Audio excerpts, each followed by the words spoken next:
Bonjour à tous et bienvenue dans les Trends Talk. Les Trends Talk, c'est une initiative de Trends Tendance et Trends Numérique. Et aujourd'hui, on a le plaisir de recevoir Christophe Mossen. Alors, Christophe, il est directeur de l'innovation à la Chambre de commerce de Liège, Verviers, Namur. Et il a eu une idée assez originale dans le cadre du networking et qu'il organise en temps normal, évidemment en présentiel avec les membres du réseau de la Chambre de commerce. Aujourd'hui, il a décidé de se lancer dans une autre initiative plutôt numérique en ligne et plus spécifiquement sur PlayStation. Christophe, bonjour. Bonjour. Alors, présente-toi peut-être un petit peu et puis explique-nous le concept que tu as Comme, fait la semaine dernière. comme tu l'as dit, en fait, je suis responsable de l'innovation au sein de la CCI Liège-Verviers-Namur et j'y officie depuis maintenant près d'un quart de siècle, un peu plus même d'un quart de siècle. Et en tout cas, effectivement, la situation que nous avons connue ces dernières semaines était un terreau assez riche pour les personnes avec un profil plutôt créatif. Et donc, nos activités étant à l'arrêt, puisque notre métier à la Chambre de commerce, c'est de provoquer la rencontre entre des gens, c'est de toutes les manières possibles et imaginables, nous avons connu un stop assez net. Et donc, il a fallu d'abord qu'on réfléchisse, qu'on remette l'ouvrage sur le métier, surtout qu'on essaie de se dire, mais qu'est-ce qu'il va être possible de faire sans faire en fait ce qui paraît évident. Et en réalité, c'est en discutant avec un ami, en fait, que nous avons fait émerger cette solution assez rapidement, qui consiste à proposer effectivement un challenge inter-entreprise sur PlayStation et plus spécialement sur le jeu Gran Turismo. Alors, après cette discussion, j'ai pris contact directement avec un autre ami qui s'appelle Dominique Mangiatordi et qui est le fondateur de la société Hop Startup Studio, qui s'est tout de suite enthousiasmé par rapport à cette idée. Je l'ai appelé parce que pour moi, c'est vraiment le pro de la gamification, entre autres, en fait, et surtout qui a toujours des idées très smart et qui a une capacité, en fait, d'embrayer, d'amplifier les idées. Donc, en fait, il a tout de suite embrayé et en fait, c'est lui qui a plus spécialement même détecté l'opportunité de se dire développons ça sur le jeu Gran Turismo par rapport au jeu Formula One tel que nous l'avions imaginé, parce qu'il présente surtout l'avantage de pouvoir personnaliser les véhicules et de pouvoir les floquer et de pouvoir les personnaliser aux couleurs et aux effigies des entreprises qui concourront dans cette compétition. Alors, est-ce que toi, tu es un gamer, Christophe? Non, alors moi, pour le coup, je n'y connais rien du tout. En ligne, oui. Non, moi, j'ai jamais joué. Mes enfants, en fait, jouent plutôt d'ailleurs à des jeux, que moi j'imagine être des jeux de pif-paf, des jeux de guerre. Donc, je n'ai jamais été très attiré par cela. Mais je sais que, parce que Dominique Mangiatordi a régulièrement attiré mon attention au travers de publications qu'il édite à ce sujet, que l'e-gaming allait devenir en fait un phénomène très important au cours des prochaines années. Et comme je l'avais déjà vu annoncer un certain nombre de révolutions qui s'étaient avérées, j'ai écouté et lu attentivement, raison pour laquelle d'ailleurs je me suis tourné vers lui lorsque l'opportunité de se dire on organiserait bien un championnat automobile sur PlayStation et qu'il fallait mettre ça en œuvre. Et moi, je me sentais à la chambre, moi, à titre personnel, même dans mes collègues, nous n'avions pas les capacités en interne pour pouvoir, en fait, le driver d'une manière plus opérationnelle. Et donc, du jeu vidéo en ligne, est-ce que ça a réussi à attirer des gens? Alors, je ne sais pas combien de personnes tu attires généralement dans les événements que tu organises. Je crois qu'il y a 2000 membres, plus ou moins, à la Chambre de commerce. Exact, oui. Les événements, ça tourne autour de combien de personnes en présentiel, en temps normal? Alors, nous, en fait, on a des événements qui entre 20 et 5000 personnes. Et donc, on a plein de formules différentes pour parvenir à un objectif similaire, c'est-à-dire provoquer la rencontre entre des personnes qui ont intérêt à le faire. Et on a différents formats.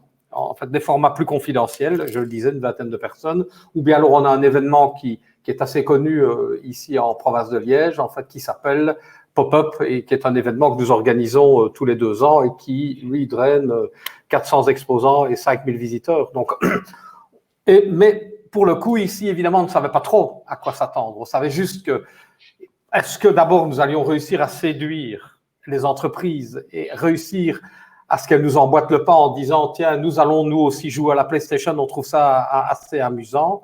On trouve que c'est un vecteur porteur pour notre communication et notre branding. On trouve effectivement que ça peut être sympa pour faire du networking et on trouve éventuellement sympa en plus que ça puisse être une activité de team building puisque chacun est censé supporter son pilote. Donc, tu as réussi à attirer combien d'entreprises comme ça? Parce que je crois que les courses, c'est 16 véhicules en même temps. Donc, tu as pu Le plateau est complet, on est 30 parce qu'en fait, on n'a que 15 places disponibles en plus du serveur, c'est-à-dire la personne qui s'occupe du serveur. Hein, donc, c'est 16. C'est VIP.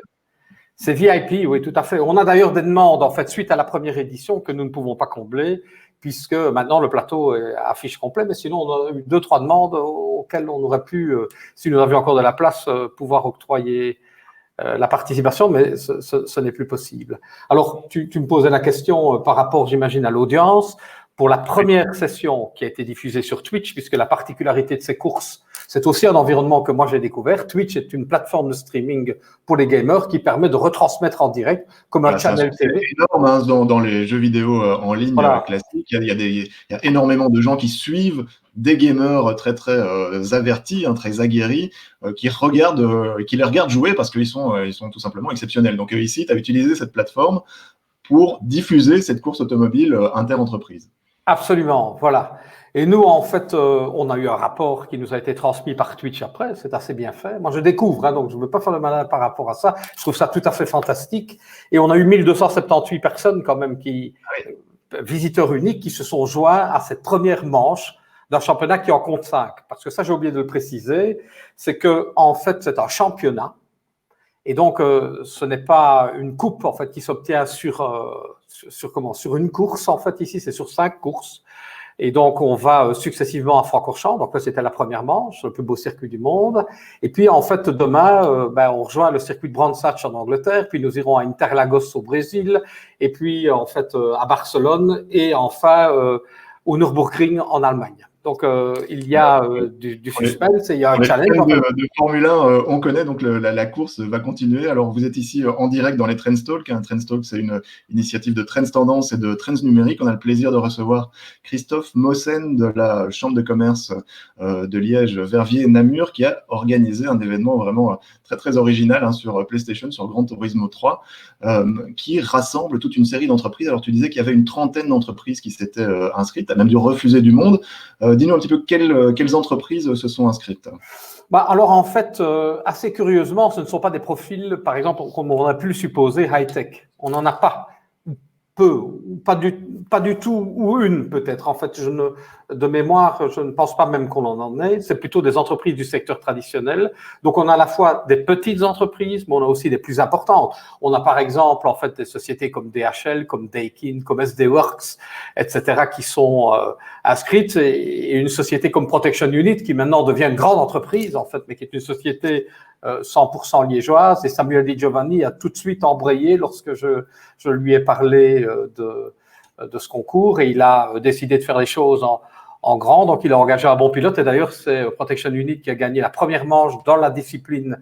On a deux catégories, une catégorie pro qui rassemble en fait ceux qui ont le meilleur coup de volant, et la catégorie business pour tous ceux qui ont plutôt un caractère amateur. Ceci dit, en fait, le plateau et le niveau est très élevé. Donc voilà, en fait, on a des grandes sociétés, mais on a aussi toute une série de PME de notre région qui ont décidé de s'investir. Mais on a des pilotes, par exemple, si je pense à Triangle Solutions, qui est une société active dans le domaine des ressources humaines, il a, lui, engagé un pilote du groupe, puisque c'est un groupe français qui est un monégasque, qui figure parmi les 100 meilleurs joueurs sur le jeu Gran Turismo en France. Il y a des niveaux. Il y a des niveaux. Il y a plein de pilotes pro ou semi-pro qui conduisent des véhicules. Par exemple, en fait, pour la société Eloi, une société de travaux bien connue en province de Liège, ils ont engagé un pilote qui est aussi un vrai pilote dans la vraie vie et qui fait de bons résultats, mais il est aussi un bon gamer. On a par exemple Pierre-Yves Rozoul, pilote professionnel avec qui d'ailleurs nous avons monté toute cette opération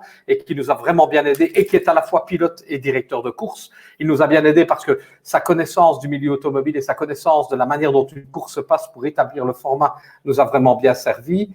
Eh bien, lui aussi conduit un véhicule dans la catégorie pro pour un sponsor qui est Canapé Online, pour ne pas le nommer, qui est une société qui vend en fait des canapés sur Internet, comme son nom l'indique. Donc on a vraiment un peu de tout, mais on a un beau plateau avec des bons pilotes et on a aussi toute une série de pilotes amateurs. Par exemple, à la Chambre de commerce, en fait, on a eu la chance en fait que notre véhicule soit conduit par Michael Sius, qui est un collègue qui tous les jours rédige la revue de presse et qui lui n'est pas du tout accoutumé à ce jeu, mais qui s'en sort avec une très honorable 8e place dans la catégorie business. Donc, il avait toute la chambre de commerce et tous mes collègues étaient derrière pour le soutenir pendant toute la course. On a trouvé ça formidable.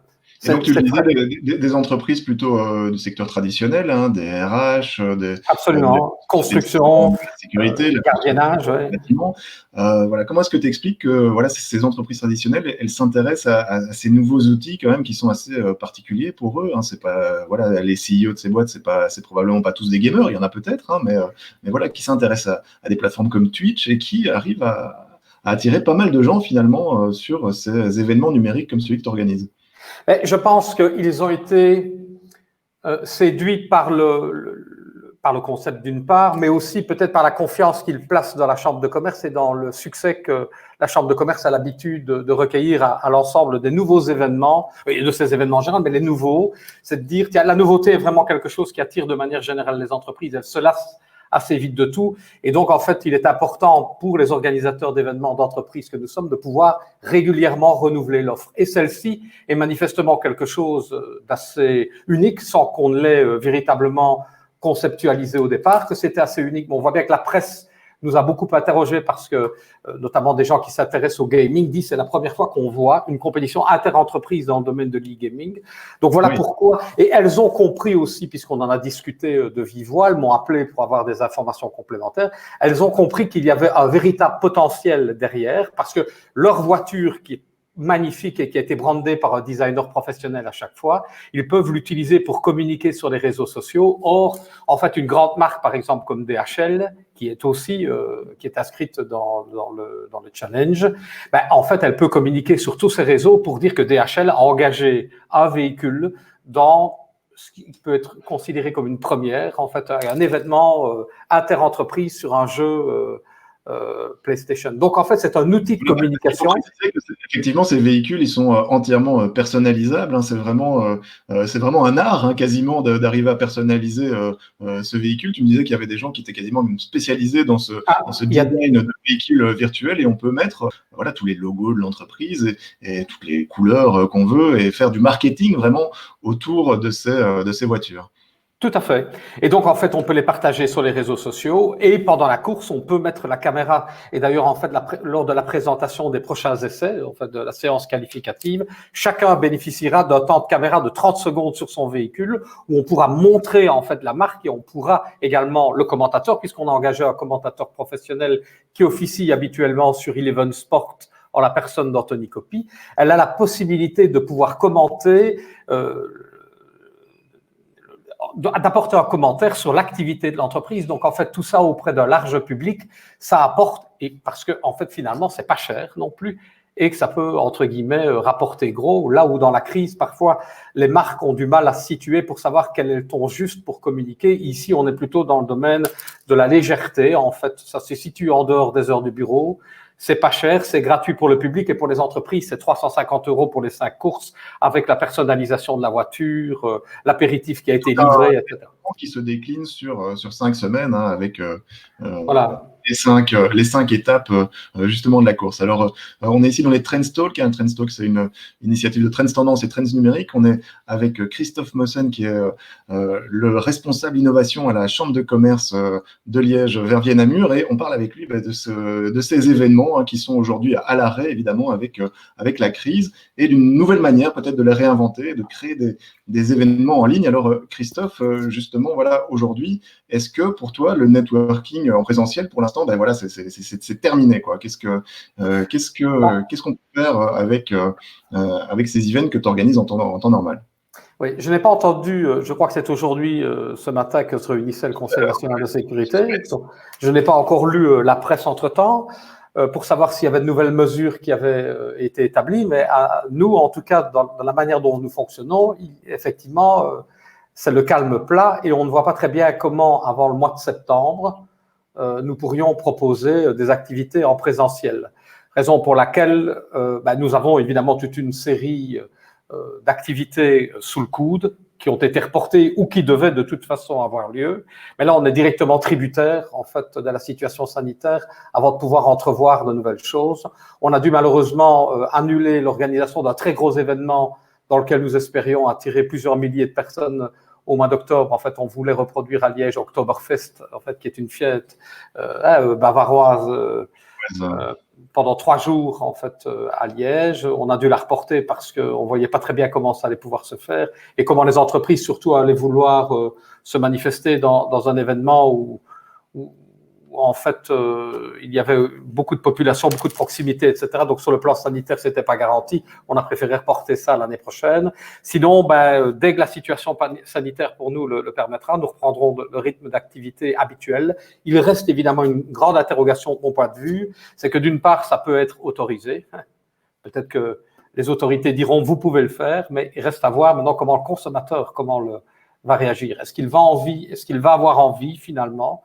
Ou est-ce qu'il va éprouver des craintes à se retrouver dans des assemblées et puis participer à un événement de networking avec un masque derrière du plexi, à 1,50 m de distance, etc. Ce n'est plus vraiment un événement. Des choses qui nous paraissaient incroyables encore il y a quelques semaines.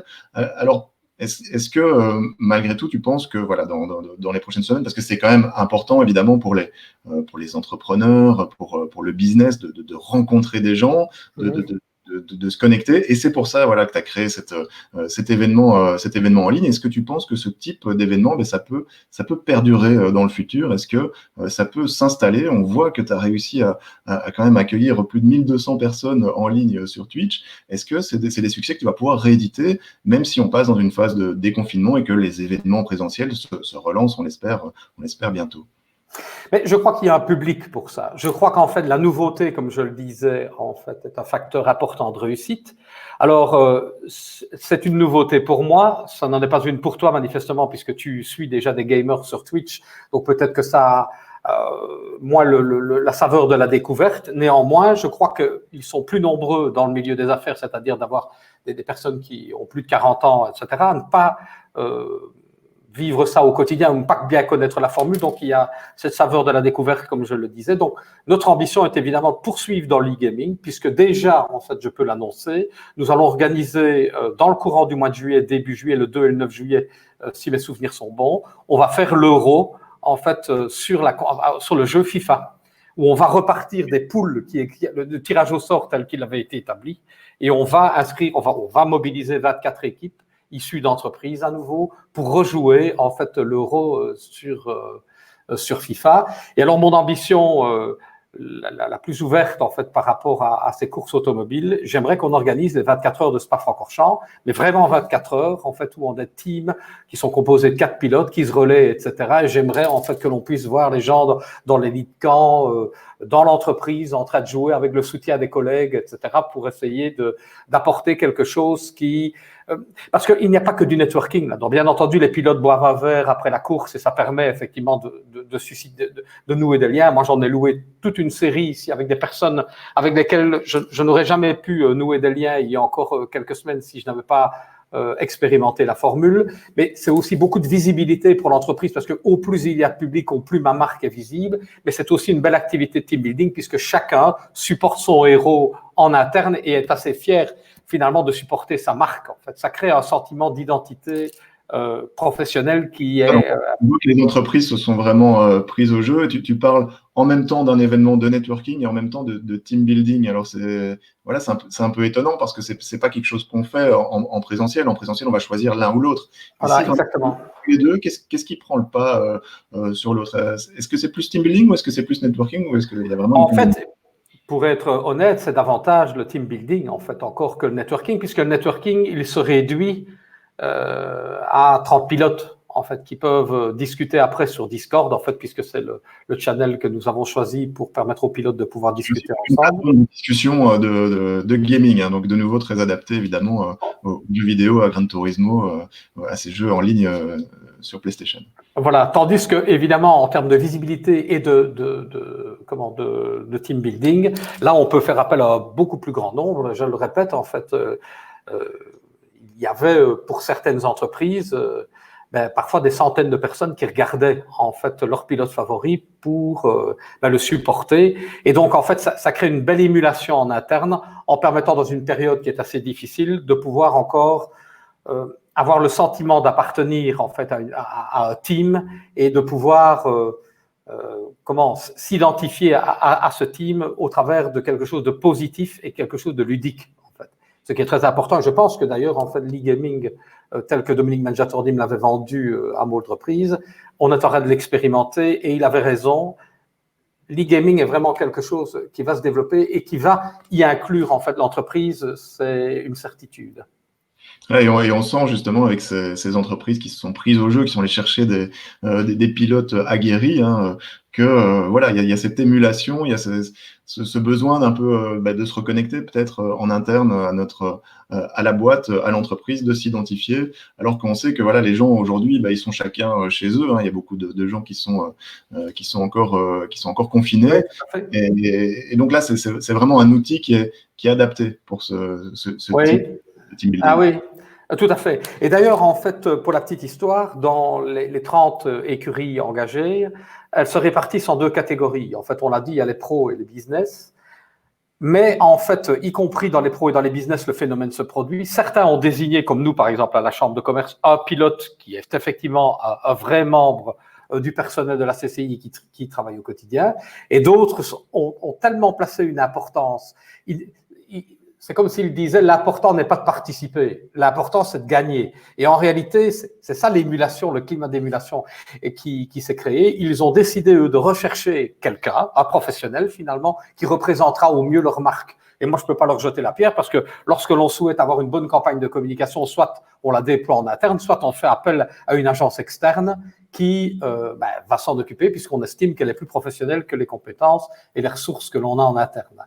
Donc voilà, il y a en fait cet esprit du challenge où certains se disent, moi je veux bien participer, mais je mets tous les œufs, je mets toutes les chances de mon côté pour essayer de remporter cette course et que ma marque soit évidemment la plus vue, puisque plus on est aux avant-postes, évidemment, comme dans toutes les courses du monde, plus on est visible, évidemment. Et donc on suivra la suite évidemment de ce championnat. Tu me disais, c'est qui est en tête pour l'instant? Dans la catégorie pro, c'est Protection Unit, en fait, avec un pilote qui s'appelle Antoine Morlet. Et dans la catégorie business, c'est une société qui s'appelle ABCL, et dont j'ai oublié le nom du pilote puisque je ne le connais pas en particulier. Voilà, on suivra ça et on suivra aussi alors l'euro hein, que tu vas mettre en place aussi. Le 2 et le 9 juillet. De nouveau inter-entreprise. En tout cas, un grand merci Christophe pour ta présence dans les Trends Talk, hein, une initiative de Trends Tendance et Trends Numérique. Et on se retrouve évidemment la semaine prochaine avec un nouvel invité. Merci Christophe, salut. Merci Gilles, bonne journée.